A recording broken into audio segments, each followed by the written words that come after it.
Did you know if you're at retirement age and living on a fixed income, maybe you've sighed at the end of month bills or sat before your medicine cabinet wondering, this month do I buy medicine first or pay the electricity bill? Those questions aren't just a numbers game. They get to the heart of something much deeper, where you just wish you could live peacefully, independently, and not be a burden to anyone. While many people think retirement is the most relaxing time of life, the truth is, it can come with its own set of challenges. Because when your income isn't flexible, but healthcare, food, and living costs keep rising, seniors can easily find themselves pinching every penny while still worrying about making ends meet. And when your health starts to decline, these pressures feel even more overwhelming. I once spoke with a woman named Anna, a 73-year-old from Fresno, California. She was an elementary school teacher and now lives solely on her monthly retirement pension. Not a day goes by that I don't calculate everything, she said, from a carton of milk to a pill to every doctor's visit.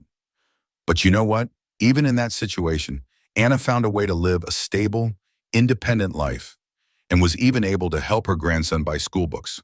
It all started with a few small changes, but the right ones. So, how can you also take control of your finances and stop worrying about shortages, even on a fixed income? There are ways to save money without sacrificing your quality of life. There are methods for controlling spending while maintaining your dignity and peace of mind.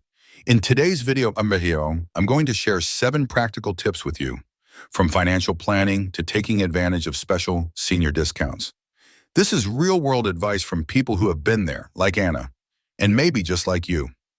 If you have ever felt overwhelmed by the choices at the supermarket or felt awkward about asking your children for financial help, I hope this video will be a source of support, not just to help you save money, but to remind you that you still deserve a full and dignified retirement.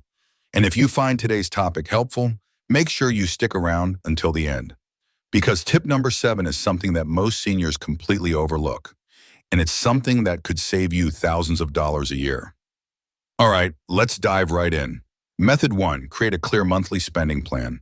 Of all the things you can do to stay financially stable in retirement, nothing is more practical and important than creating a clear monthly spending plan. Many people often think, with little money, what's there to plan? But it is that very thought which makes money just vanish. Have you ever felt at month's end, your wallet empty, not remembering what you spent? That's not because you are wasteful, but because your money lacks a specific direction. While working, we can let our paychecks sit in an account and spend freely, but when retired and living on a fixed income, like a pension, benefits, or savings, then every dollar needs a job. Think of it like an army. Without a map, the soldiers will get lost. Mr. James, a 69-year-old former truck driver in Texas, once told me, "I never budgeted until one month I was short on money for my heart medicine." And after that, he started writing a budget on a sheet he taped to his fridge. Income, $1,450 a month. Fixed expenses, rent, utilities, insurance, medicine. The rest was for food, jet, and $100 for an emergency fund. After only 3 months, Mr. James felt more in control, more secure, and especially no longer felt that helpless feeling when bills were due. A spending plan doesn't need to be complicated. A notebook, a pen, and your persistence are enough. The important thing is you write down every expense, even the smallest ones, like a pack of toothpicks, a roll of toilet paper, or a church lunch. From there, you will see what is essential and what can be adjusted. And surprisingly, just adjusting 1 or 2 small items a month can save you tens or even hundreds of dollars a year. A small tip: divide your spending into 3 clear groups: non-negotiables like medicine, utilities; necessities like food, gas; and wants like entertainment, dining out. When you have to cut back, you'll know where to start without affecting your essential needs. Some people say that budgeting makes them feel poorer, but the reality is the opposite. When you know exactly where your money is going, you're the one in control of your life. Clarity won't make you rich instantly, but it helps you avoid unexpected crises. And that's a form of quiet, sustainable wealth. If you have never tried making a personal spending plan, then today is the perfect day to start. Do it for yourself so that each month isn't just about surviving, but about living with intention. Method 2, prioritize essential food and medicine. When living on a fixed income, one of the most critical decisions each month is what to buy first so you never lack what you need. And for seniors, the answer is almost always food and medicine. Many people think they are saving money by skipping meals or delaying a prescription for a few days. But in reality, those are phantom savings. Because later, the price you pay is poor health, exhaustion, and ultimately much higher costs for unnecessary emergency care. I still remember the story of Louisa, 76 years old from Sacramento. One month, she decided to postpone buying her blood pressure medication for weeks to have money for her granddaughter's birthday gift. My grandchild will be happy, she said. But a few days later, she was hospitalized for dizziness and chest pain, staying for 4 days. The birthday card was still on her table, and the hospital bill was larger than any gift. From then on, Louisa always said, other things can wait, but medicine cannot. Food and medicine are the two pillars that support you every day. A nutritious meal doesn't need to be expensive, just balanced and smart. Many people think eating frugally is eating less or eating cheap things, but more important is choosing the right food.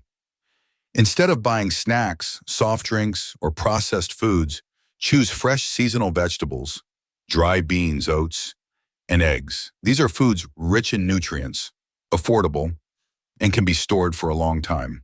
Regarding medicine, you have the right to ask your pharmacist for generic drugs, which are non-brand name versions, with equivalent effects at a much cheaper price. Many states in America also have prescription assistance programs for seniors, like Medicare Part D or community funds. You can absolutely ask pharmacy staff or your local health center for more information. Ignoring this support, just because you feel shy about asking, means missing out on benefits you are entitled to. A small tip: always write a grocery list before going to the store. Prioritize writing down things that help you stay healthy, not just satisfy a momentary craving. It is just like building a house. You always start with the foundation, not with the curtains. Finally, remember, when you prioritize nourishing your body with proper nutrition and medicine, you don't just live longer, you live better. Because you may not control your pension amount, but you can absolutely control your choices each time you go to the market or the pharmacy. Method 3, take advantage of deals and discounts for seniors. If there's one thing many seniors miss out on, often just because they're hesitant to ask, it's the special programs and discounts reserved just for them. The sad thing is that those supports are always there, but very few people take full advantage, and that is a waste you can completely avoid. In America, there are hundreds of offers specifically for people over 60, from bus passes, movie tickets, to restaurants, grocery stores, gyms, and even utility bills. But most operate quietly. No loud ads, no one automatically reminds you. You have to actively ask, and this very thing becomes a psychological barrier. I don't want to be seen as a poor old person. But you know what? This isn't asking for a handout, it's claiming a benefit. Victor, 72 years old from Arizona, once shared with me, I used to think asking for a discount felt undignified, until one time the cashier at Walmart told me, "Sir, did you know if you show your AARP card, you get a 10% discount?" From that day, he started researching and kept a list of stores, pharmacies, and restaurants with senior discount policies. In just 1 year, he estimated he saved over $1,100 just by daring to ask a simple question. Some places you should start: an AARP card, the free Silver Sneakers gym program for people on Medicare Advantage, an Amazon Prime discount for SNAP recipients, or special discount days at chains like Walgreens, Ross, or Kohl's. Even internet and phone services like AT&T or Comcast have plans for low-income seniors. If you have kids or grandkids, ask them to help you search online, or just ask directly at the service counter. There's no shame in using the support systems society has put in place for you, because the money you save today could be the money you need for medicine tomorrow. A small tip: keep a small notebook. Writing down places with discounts and their conditions. Every time you need to shop or use a service, Just open the notebook and ask. It's a small habit with a big long-term payoff. Getting older doesn't mean you have to lose out. On the contrary, this is the stage when you should be most respected and protected. And using discounts not only helps you save money, it's a practical and well-deserved act of self-care. Method 4. Limit unnecessary entertainment expenses. When money is tight, the easiest expense to overlook and overspend on is entertainment. A daily coffee from the cafe, a few weekend movie tickets, or a cable package you rarely even watch. Each small expense adds up, potentially costing you hundreds of dollars each month without adding long-term value. Many seniors have told me, I don't travel, I don't go shopping, yet my money still disappears so fast. When I reviewed their spending with them, it turned out most of it went to non-essential costs, entertainment habits that are more about routine than real enjoyment. Carol, 70 in Ohio, had kept a satellite TV package with over 200 channels for 10 years, though she only ever watched one favorite show. When her son suggested cutting the service and watching it for free on YouTube, she hesitated because it felt like losing an old friend. But when she did it, she not only saved nearly $100 a month, but also discovered many free channels for learning to draw, practicing yoga, and listening to classical music, hobbies that made her feel genuinely relaxed and happy. Entertainment isn't wrong. On the contrary, it is essential for keeping your spirit fresh. But what matters is choosing entertainment intentionally instead of spending on old habits or just to fill boredom. The question to ask before spending is there a free, high-quality way to have this same fun? Instead of dining out at a restaurant every week, you could invite friends over, cook a simple meal together, and chat. Instead of buying new books, visit the local library, a place not only for free books, but also with community events, film screenings, and skill workshops. Instead of buying expensive concert tickets, look for free outdoor performances hosted by your city. You will be amazed at how many ways there are to enjoy life without spending a dime. A small tip: write down your favorite activities for the month, then mark the ones that make you truly happy, healthy, and connected. You will see, not all of them cost money. Some joys come from connection, from simple things, and from the peace of not having to worry about tomorrow's bills. Cutting back on entertainment isn't about denying yourself joy. It's about choosing the joy that truly counts. And the more carefully you choose, the lighter life becomes. If you're still watching and finding this useful, let me know by dropping a 4 in the comments below. And if you haven't already, I'd love it if you'd subscribe and ring that bell so you don't miss our new videos. Your support really helps us keep making helpful and inspiring content. Method 5. Use health insurance wisely. In your later years, health becomes the biggest concern and also the biggest expense. But what few people realize is you can significantly reduce the medical burden if you know how to navigate your insurance plan wisely. Health insurance is not just a card, it is a complex system. And if you understand it, you can save thousands of dollars each year. I have heard many seniors say, I have Medicare, so I don't need to worry anymore. But the truth is, if you stop there, you are missing out on many other practical benefits. Medicare Parts A and B are just the starting point. To optimize, you need to understand Part D, prescriptions, Part C, Medicare Advantage, and especially supplemental programs from your state like Medicaid or Extra Help. Samuel, 75 years old from Florida, used to pay nearly $300 a month for his diabetes and heart medication, until a staff member at a community center helped him enroll in the Extra Help program. I didn't know I was eligible, he recalled. I just thought those programs were for people worse off than me. Since then, his monthly medication cost dropped to $25. With a single phone call and 30 minutes of paperwork, he saved nearly $3,000 a year, a pretty significant amount. You can do that too. Start by calling the Medicare hotline, 1-800-MEDICARE, or meeting a counselor at your local state health insurance assistance program, SHIP, center. They will help you compare insurance plans, guide you on changing plans during the annual enrollment period, and clearly explain every benefit you can receive. An important tip: carefully check which doctors, hospitals, and drugs are covered by your insurance. Once a year. There are medications you are buying at a high price, but actually have an equivalent version that is fully covered. There are doctors who are out of network, causing you to pay double without realizing it.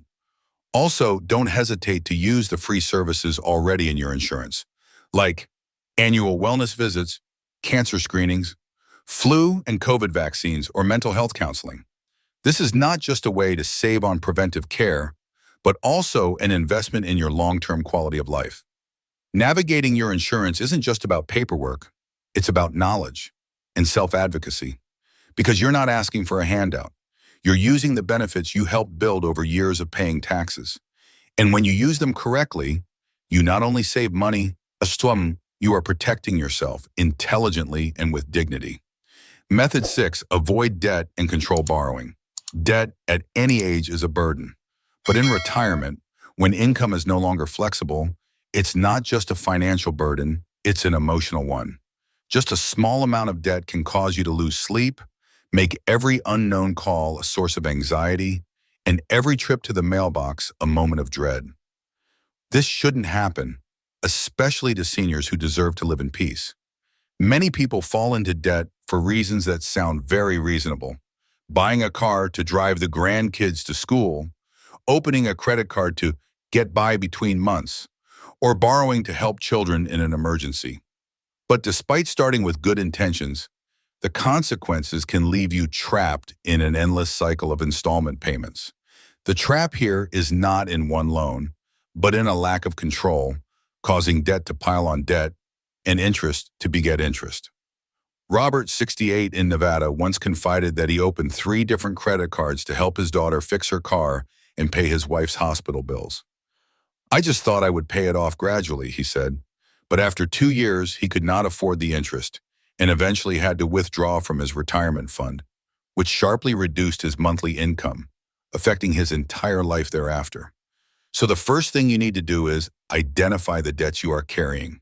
Write them all down, each amount, each interest rate, each payment date. Only when you truly face it can you truly control it. And if you are thinking of borrowing more, ask yourself, do I really need this? And is there another way without borrowing? An effective method is to apply the principle of borrow to invest, not borrow to survive. If you borrow to buy medicine, pay bills, or for food, that is a sign your budget has a deficit and needs immediate adjustment. But if borrowing to repair a roof to avoid larger costs later, consider it carefully and only choose a solution with a low interest rate and a clear repayment plan. Additionally, if you have credit card debt, call the bank to ask for a hardship program or switch to a fixed installment plan. Community credit unions and nonprofit debt counseling centers can also help you renegotiate your loan without being scammed or further pressured. A small tip: if your children ask you to co-sign a loan, remember that love is one thing, but financial liability is another. Secure your own financial situation first before extending help. When you get your debt under control, you get your peace of mind back. No more worrying every time the phone rings. No more waking up in the middle of the night to calculate. Only stable days remain, just as old age deserves to have. Method 7, reuse and repair instead of buying new. There is a habit that quietly eats away at a senior's finances, buying new things when the old ones are still perfectly usable. In a society where convenience and brand new are considered the standard, repairing or reusing is sometimes labeled as old-fashioned or outdated.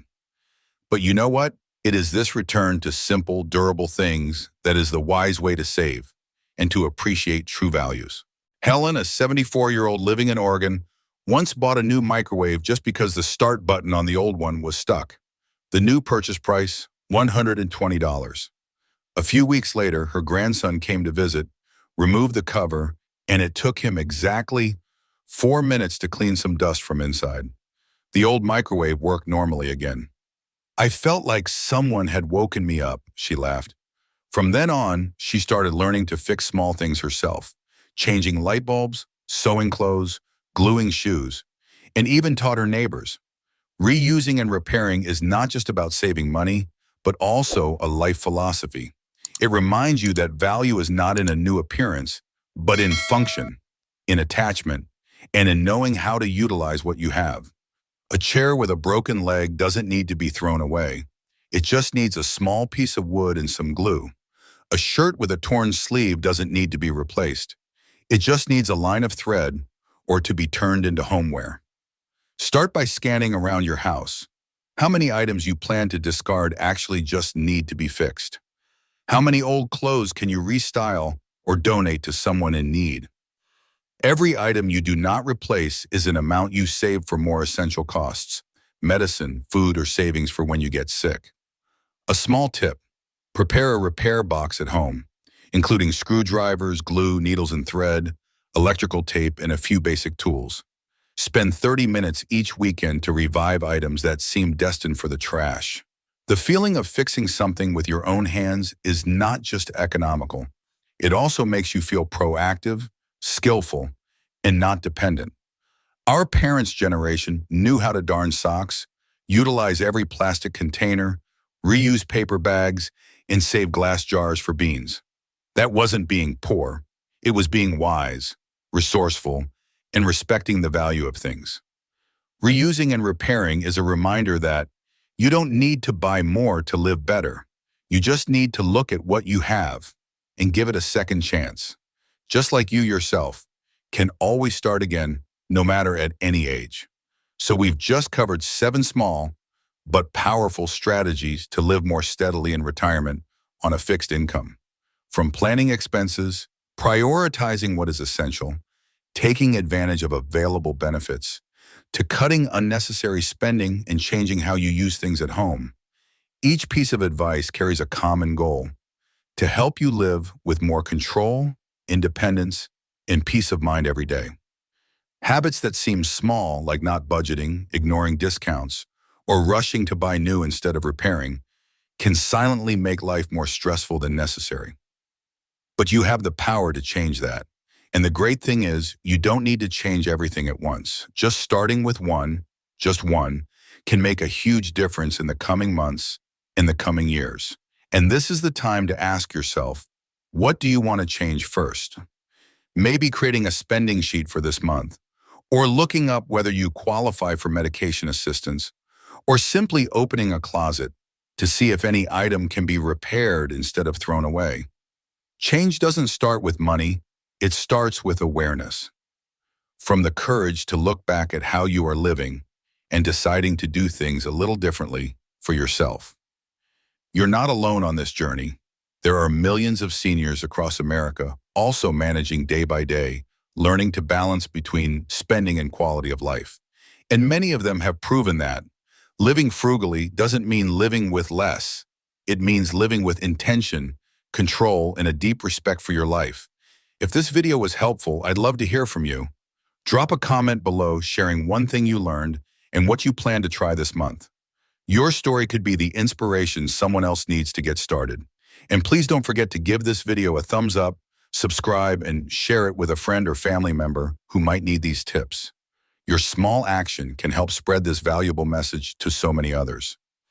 Thank you for spending your time with me today. I wish you a fulfilling retirement. Not because of how much money you have, but because you know how to live peacefully with what you have. I'll see you in the next video.